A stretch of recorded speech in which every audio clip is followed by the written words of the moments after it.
মাছে ভালো করে লবণ আর হলুদ মাখিয়ে নেব।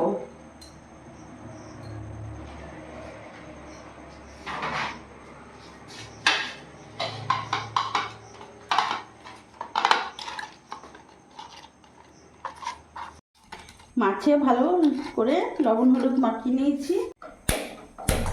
গ্যাসটা ধরে নিয়েছি, এখানে কড়াইও বসিয়ে নিয়েছি। রান্নাটা করব পুরো সর্ষের তেলে। তেল গরম হয়ে গেছে, এবার আমি মাছগুলো দিয়ে দেবো।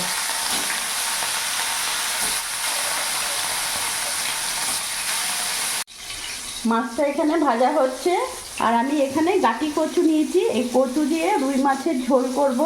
তার জন্য এখানে আমি মশলা নিয়েছি, আদা নিয়েছি, কাঁচা লঙ্কা নিয়েছি আর গোটা জিরে নিয়েছি।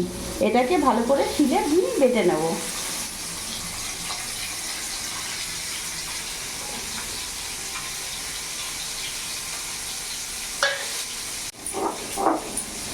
মাছটা এক পিঠটা উঠিয়ে দেবো।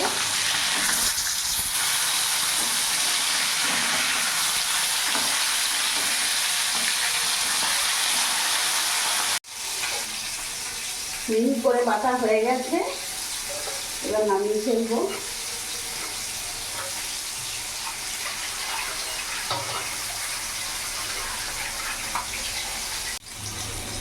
মাছগুলো লাল করে ভেজে নিয়েছি, এবার নামিয়ে ফেলবো।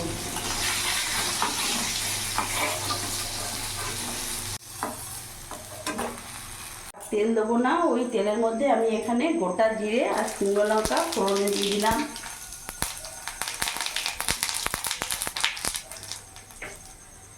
কেটে ধুয়ে রাখা গাঠি কচুগুলো গোটা গোটা দিয়ে দেবো। মাছটা একটু চিড়ে নিয়েছিলাম।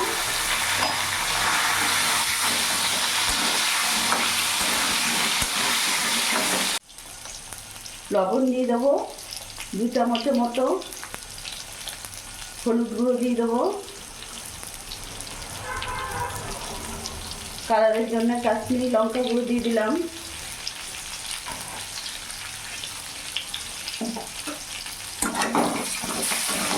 ভালো করে নাড়াচাড়া করে মিশিয়ে নেব।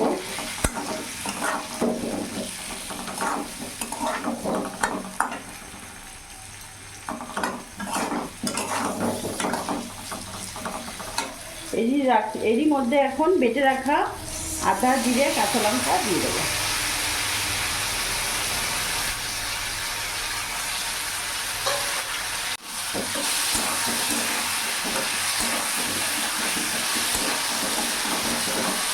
মিডিয়াম আঁচ করে মশলা দিয়ে ভালো করে কষিয়ে নেব।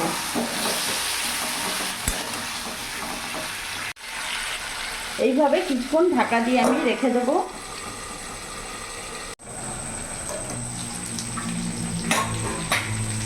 কিছুক্ষণ ঢাকা দিয়ে রেখেছিলাম, ভালো করে কষানো হয়ে গেছে।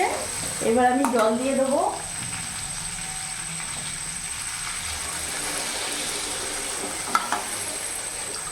একটু বেশি করেই জল দেবো যাতে কচুটা ভালো করে সেদ্ধ হয়ে যায়।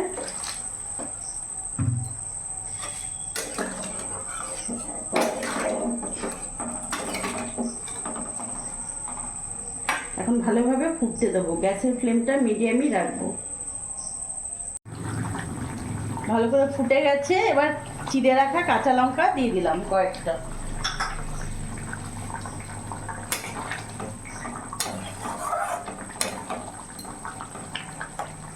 কচুগুলো একেবারে সেদ্ধ হয়ে গেছে। এরই মধ্যে এখন ভেজে রাখা মাছগুলো দিয়ে দেবো।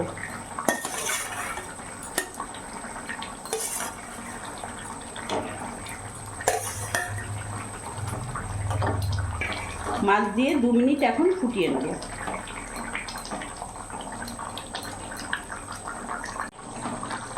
মাছ দিয়ে 2 মিনিট ফুটিয়ে নিয়েছি, এবার নামিয়ে দেবো।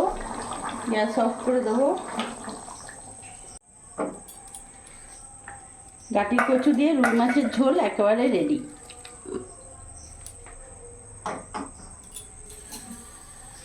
তোমরা যেমন ঝোল খাবে সেই হিসেবে ঝোল রাখবে।